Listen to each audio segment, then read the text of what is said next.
Welcome back, everybody. So I thought about doing a bunch of different gear reviews, and I figured probably instead of just breaking it all down and making a super long video, I'm gonna do just sleep system, my backpack, electronics, and maybe combine them. But I think the first one that we should cover today is your sleep system. In my personal opinion, it's the most important thing in your pack. I will add weight to my pack to get a good night's rest. You might be different on the trail. You might be able to get rest with a tarp and, literally a foam mat. But for me, I'm a side sleeper and I sleep cold. So I'll be sure to add that in the details of why I've chosen what gear and why I think it works the best for myself. And maybe if you're someone out there like me, then you can get a sense of, hey, this would work for me as well. Because ultimately, you can sift through gear reviews all day online, and finding someone the most similar to yourself or what you imagine doing will be the most helpful in determining your gear. But second to obviously just going out in the field and testing it. However, I've already done some of that, so I can save you some time and money. Thanks for watching. Let's go over some gear. All right, let's talk tent. So my tent of choice is the REI Quarterly Dome SL2. It's a two-person tent. It's a freestanding tent. And I'm gonna go through the pros and cons. All right, so starting with the pros. The pros are, it being a freestanding tent, it can be very versatile in the field. I don't have to stake it down. I can find more campsites along my way. I can do more with this tent. Another pro is it's very roomy. I'm 6'3". I need a longer tent. I've had tents where I had to sleep diagonally because I couldn't sleep long ways in them. Otherwise, my feet would smash against the bottom and my head would touch the back of the tent. And if you've ever done that, you'll know that it's not comfortable because condensation and the cold will just absolutely destroy your feet and head. So you definitely want to have the insulation layer where you can fit in the tent, and that's why I like this one so much. My girlfriend and I can camp in this tent very, very comfortably. So it's versatile, it's larger, and it only weighs 2 pounds, 8 ounces. Now, some of you might be saying, wow, that's a lot. But really for a freestanding tent out there, especially two-person, I believe the other version of this only gets a few ounces lighter for a one-person tent. So it's almost like for 4 or 6 ounces, you can have all this extra room. Granted, if you don't ever plan on having someone sleep in your tent, maybe go for the one-person version and save some weight.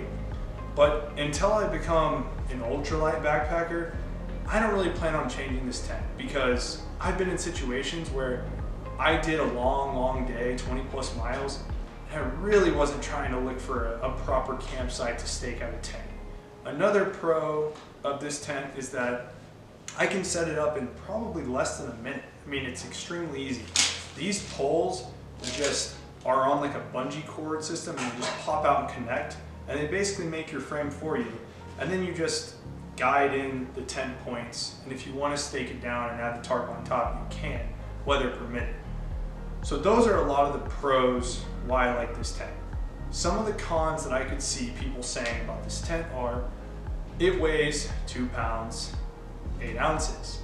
Now, you can get non-freestanding tents that weigh 8 ounces, and that's great. If you want to stake out your tent and have to hunt down a camp spot to save 2 pounds, well, I wouldn't blame you because that is a decent amount of weight.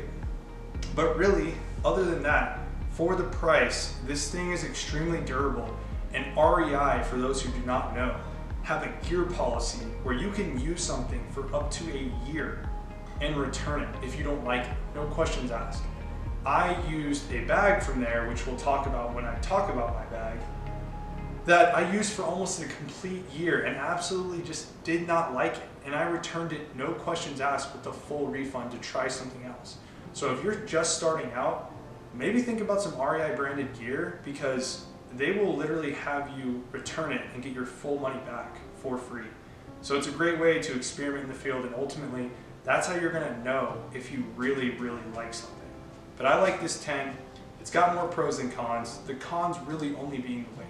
So that's my 10. This is a controversial topic, a pillow. Some people say you can just wad up your clothes and it's a great pillow. And I've done that. And I'm gonna tell you one thing, it's not that great of a pillow. If you can do it, that's fine. But this pillow is the Nemo Philo pillow, and it is like a legitimate pillow on the trail. It weighs 9 ounces, which, is roughly, 70% of a pound if I'm doing some mental math, which I'm not good at, but it's pretty light and it is extremely comfortable. It has like this tiny little layer of almost like Tempur-Pedic foam, and it is truly a luxury item for me. I know there's people out there watching this and you're laughing, but this thing is awesome on the trail and I would not do away with it. Now, a lot of people like the Sea to Summit pillow, and it's kind of just like a quick inflatable pillow. It's kind of got like a, not like a nylon, but like a felt feel to it. And I've used that as well. My girlfriend actually owns that pillow, and it's pretty good too. But your head rolls around on it. I just didn't like the feel. I really like this pillow. It's my luxury item. Now, I did use an Amazon knockoff of the Sea to Summit pillow because I figured, hey, if I ever want a lighter pillow, I think this one weighs 3 ounces and it's pretty good. Like it does the trick, and really I couldn't see much of a difference between that and Sea to Summit. The Sea to Summit one I think will run you like $60, and I think I got this one for 25 or 30. So I will put these with the prices in the description below. And Nemo, by the way, is an awesome company. I ripped a Nemo Tensor pad from them, and they had it returned and replaced, no questions asked. And I popped it, and 2 months, 3 months later, I wasn't that diligent about getting the return, and they still were like, hey, no problem, just do a few steps, and it wasn't that hard at all, and they sent me a brand new pad. So Nemo is a very, very good company to work with and get gear from, because you might spend a little bit more money. I think this pillow was around $50 or $40, but I absolutely love it. And if you want a pillow on trail, I like this one a lot. All right, next thing is a sleeping pad. This is also something I really recommend you do not try to skip money on. They're expensive, but they make the difference on trail. I really, really like the Nemo Tensor pad. This is a men's, and it's long and wide, so that adds a little bit of weight. It's about 1 pound and 5 ounces. Once again, as I mentioned with my pillow, I popped this thing. I wasn't very diligent about the return, and they sent it back with a new one, no questions asked. Great company to work with, reliable gear that will last a long time. I did pop it out of my own mistake, so I'm really gracious that they were still able to honor that gear warranty and give me a new one. Nothing bad to say there. Very comfortable, and it's a little bit quieter of a pad. It has a insulation layer, like some sort of aluminum or shiny, Nemo technology that insulates you better. Its R value isn't really meant to go into the winter, but if you're doing summer backpacking, even fall backpacking, this thing will be more than fine. I think it keeps you like 4 inches off the ground. So really good insulation, it's extremely comfortable, and it's a little bit quieter than some other super lightweight pads. Because that brings us to the next pad, and this is the Thermarest Uberlight. And this thing only weighs 8 ounces, and it's pretty comfortable as well. However, it makes a lot of noise. I will tell you right now, if you roll around, you sleep on your side, like myself, this thing can be pretty noisy in the backcountry when there is literally no sound around and you're in the middle of the woods and all you can hear is crinkling of your pad all night. However, it is extremely lightweight and very, very comfortable for what it weighs. I've used multiple Amazon pads in the beginning, not trying to spend the large amounts of money that a good sleeping pad requires. And once again, they are better than sleeping on the ground, but other than that, I would not recommend them. However, if you're really looking to just camp on some cheap gear, they will work, they will serve its purpose. It's not like I didn't sleep at all, but you're just not gonna be super warm if it's a little bit chillier. And some of them tend to kind of deflate in the middle of the night and sink down, where these more quality pads tend to keep a better seal, keep you better insulated, and you sleep through the night as opposed to waking up and maybe your back is sagging down into the pad. Once again, as you all know, I'm a little bit of a heavier person, so I really need something that will keep its seal and not just sink on me in the middle of the night. So if you don't mind the noise for the weight, Thermarest Uberlight, awesome pad. If you want to add a little bit more weight and not hear the rustling of the pad as much, then I recommend the Tenzer. I take this on trail a lot and I really, really like it. It's very, very well sized too for a larger person. So recommend it for sure. All right, so we're talking sleeping bag now. This is the Nemo Disco 15 degree bag.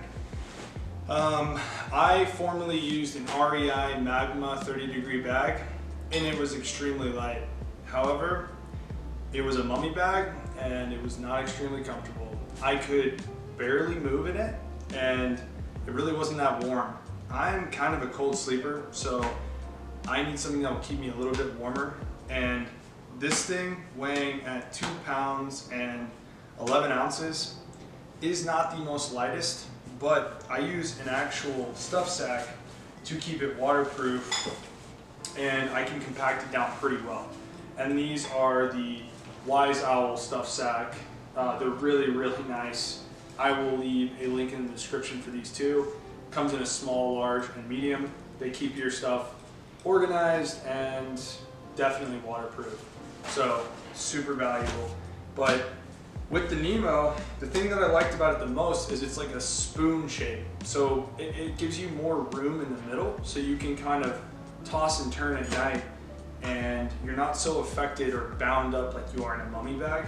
And it's extremely warm. And the great thing about it is even if it gets pretty warm, you can open up these vents and it makes a world of difference. It's almost like it's like AC in your bag. So you can just open these up and get warm. And it's 15 degree, which I know some people are like, why would you ever need a bag that warm in summer backpacking? But surprisingly, here in the Rockies, it can get to be 20 degrees in June in certain spots. So it can still get pretty cold. And ultimately, the Magma, it being less than a pound, was awesome on weight. But you're gonna notice that the lower weight you go, the less comfortable you will be. So that's ultimately up to your call. If you're a hot sleeper and you're comfortable, or maybe look into a quilt. If you're looking for something lightweight, that's a little more versatile, you can get a quilt. And I've never used one, but I hear great things. And obviously you see a lot of ultralight backpackers using quilts in the field. But I really, really like this bag. It's got like a perfect little pocket up in the head for your pillow, and it's pretty easy to compact down, and ultimately keeps me really warm and really comfortable. It's also like the down, when it plushes out, it just makes like a very, very soft, great sleeping experience. So I love this bag. I don't know if I've ever switched anything else. It's just very, very well fitted for my sleeping, me being a side sleeper and rolling around, and then keeping me a little bit warmer at night. So great bag, really, really like this.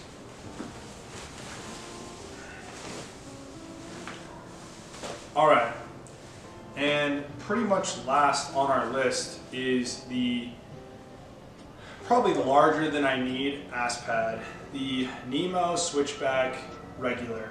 This thing is, once again, probably more than I need, but I add it as an extra layer for my sleep system to make sure that maybe I get into camp late at night and I'm too lazy to remove all the sticks and rocks in my campsite area, and I can lay this down, protect my tent, and just crash.